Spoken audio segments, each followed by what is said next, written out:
تو یہ ایک اور انڈیکیٹر ہوگا کہ معاملات جو ہیں وہ اب جائیں گے سلح کی طرف اور بات چیت کی طرف۔ لیکن یہ جو آپ نے تو دیکھ لیا ہوگا کہ 10 نکاتی جو ایجنڈا تھا اس پہ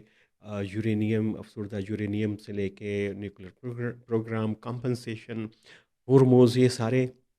معاملات تو اس کے اندر ہیں۔ یہ سارے معاملات جو ہیں 10 کے 10 وہ ایک سیز فائر معاہدے کو تو ممکن بنائیں گے، سیز فائر کو ایک پرماننٹ جنگ بندی کے اندر تو ممکن بنائیں گے، لیکن اس سے یہ کوئی انڈیکیشن نہیں آ رہا کہ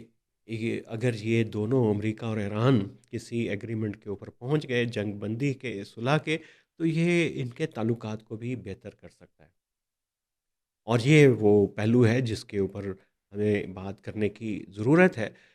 کہ اگر یہ معاہدہ اگر ہوتا ہے اور یہ ایک ایسی بڑی صلح کے اندر کنورٹ ہوتا ہے جیسے امریکہ کی اور ایران کی 79 سے پہلے تعلقات ہیں، تو اس وقت پورا مڈل ایسٹ کا جو نقشہ ہے وہ تبدیل ہو جائے گا، اور گلف سٹیٹس کے جو ریلیشن شپ ہے امریکہ کے ساتھ، ظاہر ہے کہ وہ بھی متاثر ہوں گے، تبدیل ہوں گے بلکہ اسے کہیے۔ اور پاکستان کے لیے پھر ایران کے ساتھ جو معاملات ہیں وہ بھی ان کی نوعیت یکسر تبدیل ہو جائے گی۔ اسرائیل اس کے اندر جو ہے وہ ایک بڑا کی فیکٹر رہے گا امریکہ کے لیے اور ایران کے لیے بھی، لیکن آ، اسرائیل کا فیکٹر کتنا کریٹیکل ہوگا، کتنا امپورٹنٹ ہوگا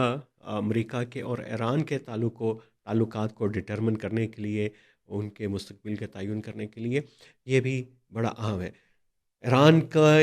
کی جو رجیم ہے، آیت اللہ کی رجیم ہے، اسرائیل کی کوشش ہوگی کہ اس کے ہوتے ہوئے کسی قسم کی بھی کوئی ایسی پیش رفت نہ ہو کہ امریکہ اور ایران قریب آ جائیں۔ ظاہر ہے کہ ایران نے بھی بہت انویسٹ کیا ہے اپنے پبلک سینٹیمنٹ کو اینٹی امریکہ، اینٹی اسرائیل بنانے کے لیے، اس کے لیے بھی یہ اتنا آسان نہیں ہوگا کہ چیزیں ایک دم سے جو ہیں وہ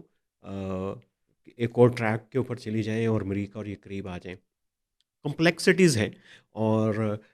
یہ کیا اس ایٹمی تعاون کے معاہدے کی طرح کا کوئی صلح نامہ ہوگا امریکہ کا اور ایران کا، جیسے ای یو نے اور امریکہ ایران کے ساتھ ایک معاہدہ کیا تھا جس کو ٹرمپ نے آ کے جو ہے اس کو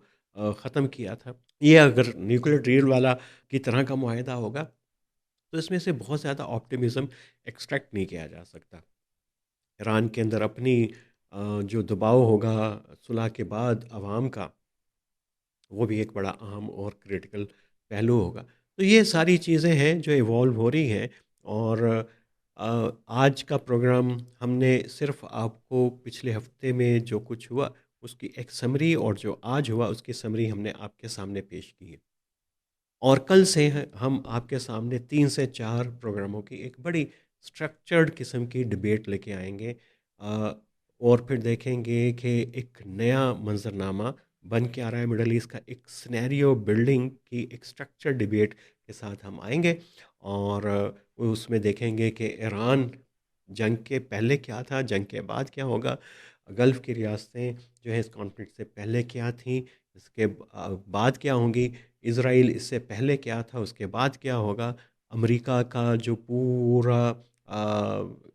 ویسٹ ایشیا کا اور ایشیا کی پالیسی ہے وہ کیا تھی، اور آئندہ آنے والے دنوں کے اندر کیا ہوگی۔ تو یہ سارے پہلو ہم کور کریں گے، اور پاکستان کی حیثیت گلف میں کیا تھی، اور اس نے کیسے جو اپنے سفارتی اثر و رسوخ کو بڑھایا، اور کیا وہ سسٹین کر پائے گا یا نہیں، یہ بھی ہم کریں گے۔ لیکن آج آپ کو ایک بہت ہی اہم جو ویلاگ ہے وہ ہمارے ایک اور چینل کے اوپر، سیکیورٹی میٹرز ود عامر رانا کے اوپر ملے گا۔ وہ ہے بلوچستان میں بی ایل اے کے کا پروفائل ہے کہ وہ حملے کیسے کیے۔ آپ کو پتہ ہے کہ کل بی ایل اے نے ایک بہت ہی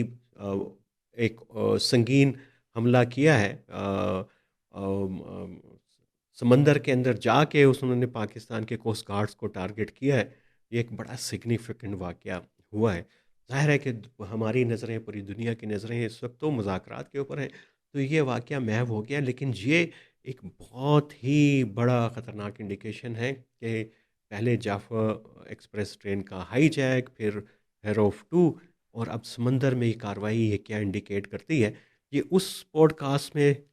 تو آپ کو پوری ہسٹری ملے گی کہ 13 سپٹمبر 2006 سے اب تک 1700 سے زائد حملے ہیں جو بی ایل اے نے کیے ہیں، ان کا تجزیہ ہے، لیڈرشپ کا تجزیہ ہے، اور یہ کہ اس کا آرگنائزیشن سٹرکچر کیسے ایوالو ہوا ہے، اس کی اسٹرینتھس کیا ہیں بی ایل اے کی، اس کے پر ملے گا. لیکن اس کی یہ سمندر میں جانے کی صلاحیت، اور اس خطے میں کون کون سے جو دہشت گرد گروہ رہے ہیں جنہوں نے یہ صلاحیت حاصل کی، کرنے کی کوشش کی، اس کے اوپر ہم سیکیورٹی میٹرز میں کریں گے علیحدہ سے پروگرام. تو آج کے لیے اتنا ہی. تو جڑے رہیے نیریٹوز ود عامر رانا کے ساتھ.